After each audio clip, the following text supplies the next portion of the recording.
Good morning students. अज असीं गल करते हैं उदारीकरण और विश्वीकरण का की प्रभाव ने। इन्हां दे पहला असीं शॉर्ट क्वेश्चन करते हैं।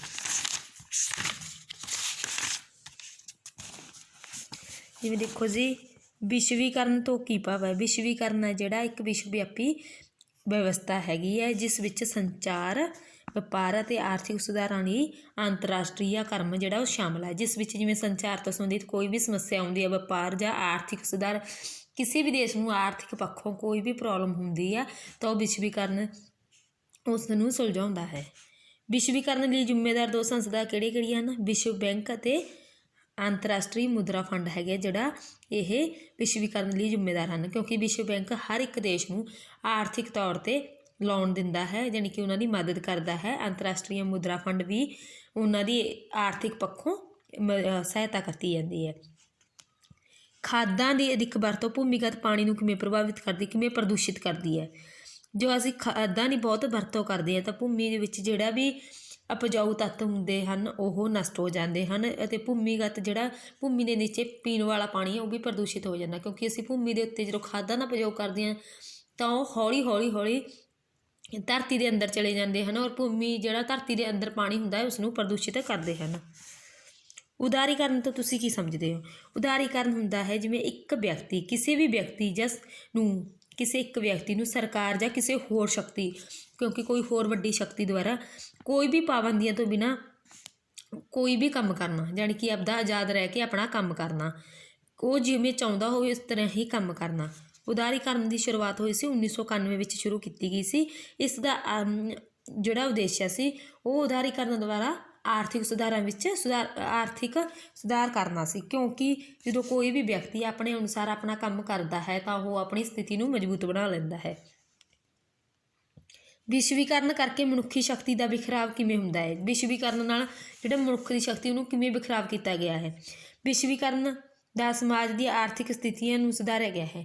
विश्वीकरण ने समाज दी आर्थिक स्थितियां नूं जरूर सुधारिया, पर यह इसने व्यक्ति की आपसी शक्ति का विखराव किया है, क्योंकि अज जो आधुनिक युग है इस विच इहो जी मशीनां का उपयोग किया जा रहा है जो एक व्यक्ति 100 व्यक्ति का काम एक मशीन कर लैंदी है, जिस दे नाल बेरोजगारी वधदी है तो गरीबी विच वाधा हुंदा है।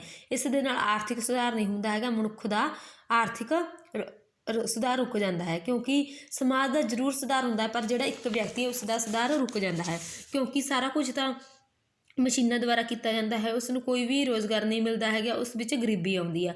वो अपनी रोजी रोटी नूं भी तरसदा है, रोजी रोटी कमाउण लई भी उन्होंने बहुत ज़्यादा मेहनत करनी पैंदी है।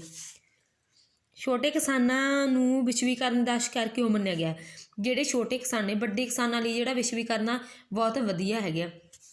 दूजे पासे जिहड़े छोटे किसान ने उन्हां लई कोई भी आर्थिक सहायता नहीं मिलती हैगी, क्योंकि उन्होंने आर्थिक स्थिति बहुत ज़्यादा कमज़ोर हुंदी है। इस नाल वो विश्वीकरण दी जिहड़ियां सहूलतां हुंदियां ने उन्हां दा मुकाबला नहीं कर सकते।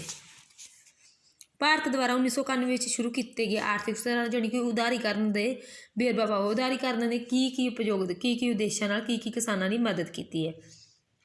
पूंजी विदेशी पूंजी निवेशों तो औद्योगिक लाइसेंस उपर लगियां पाबंदियां विच सुधार किया गया सी। जिहड़े विदेशों चों पूंजी आउंदी सी पहला उद्योगां उपर उस उपर लैण दा पाबंदी लगाई गई सी, लेकिन 1991 में उन्हां तो वह पाबंदी हटा दी गई।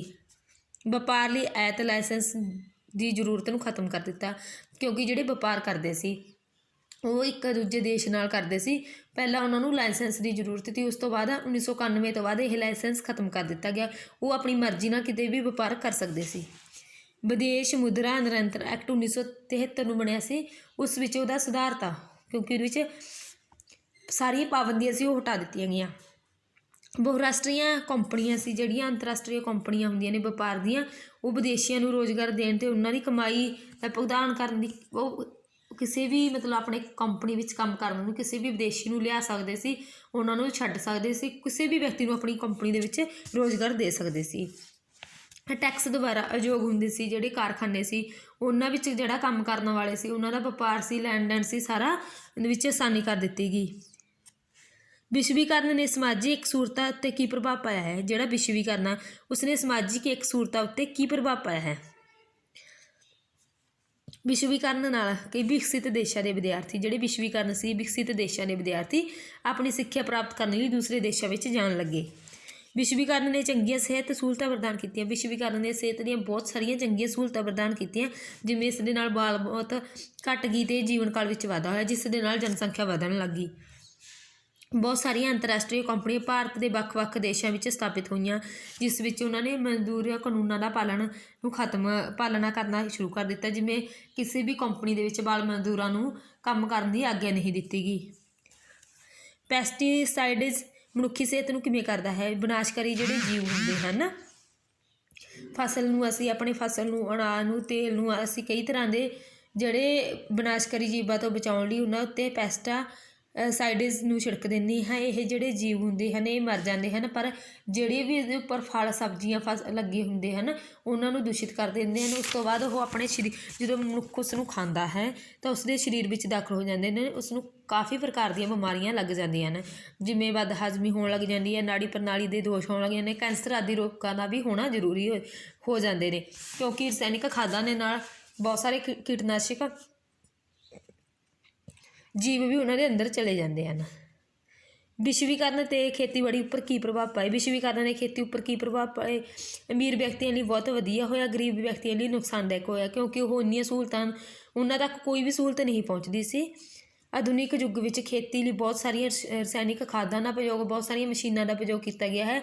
ਇਹ ਵਿਸ਼ਵੀਕਰਨ ਦਾ ਸਭ ਤੋਂ ਵੱਡਾ ਲਾਭ ਹੋਇਆ ਹੈ, ਕਿਉਂਕਿ ਇਸ ਦੇ ਨਾਲ, ਇਹ ਵਿਸ਼ਵੀਕਰਨ ਨਾਲ ਹੀ ਖੇਤੀ ਦੇ ਵਿੱਚ ਉਤਪਾਦਨ ਵਧਿਆ ਹੈ।